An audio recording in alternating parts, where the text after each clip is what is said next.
we doing? I've got some brie, so I'm going to make some deep fried brie.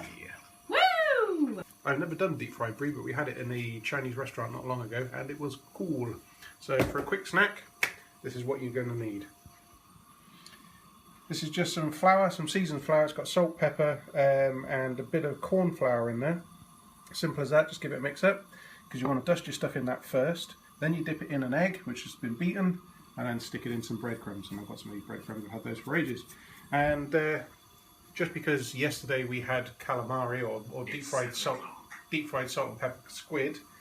We'll do that again. Just because yesterday we had deep fried salt and pepper squid, we had some oil still in the pan, so I thought, well, may as well reuse it again rather than just tip it all away or try and recycle it. So deep frying it is. So first of all, let's have a go at the brie. Now we just had a discussion on whether we should take the white off or leave it on. You can eat the white. It's not exactly the best part of the cheese, but you can eat it. A lot of people do take it off. But this is actually quite sticky and weird, and if I took the white off, I'm going to end up in a mess. So I thought, I'll leave it on. Obviously you're going to need it in chunks that you can cook, so we won't go too small with it. So, I know Lou's got a big mouth, so it's fine. Oi! So what's they, like inch chunks? Yeah, I reckon. You can see how sort of size they are, but my hands are massive. But see what I mean about how sticky and horrible it is? If I tried to take that white off, it would be a right nightmare. Okay. Lou's just said that she might not be able to fit some of these in her mouth, which is completely lies. So I'm just going to make a few of them a bit smaller. Lovely. Thank you. Let's just quickly check with a laser. We're at 136. It's not bad. It's climbing up a little bit. I don't want to go too hot with it, so I think 160 to 180 at the most. So let's go to 170. So I'm going to give it a blast and see if we can get it up there. Just take whatever it is you're going to deep fry and give it a coat in this. This is just the seasoned flour.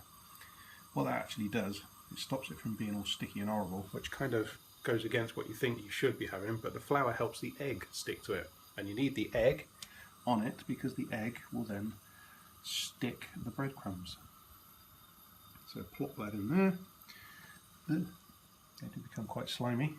And then pop it in there. Obviously you don't have to do these one at a time, I'm only doing one just to show. And there you go, look at that. A small ball of delicious cheese ready to be fried.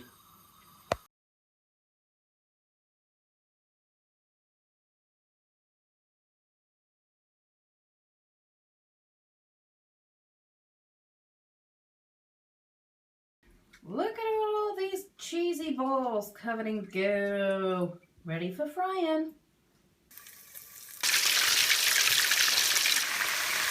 How long do they need? These don't take long at all.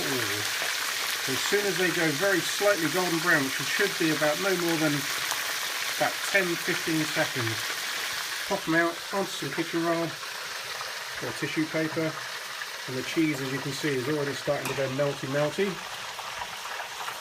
And the balls are golden brown. They look great. And there you have it. Deep fried brie balls of goodness.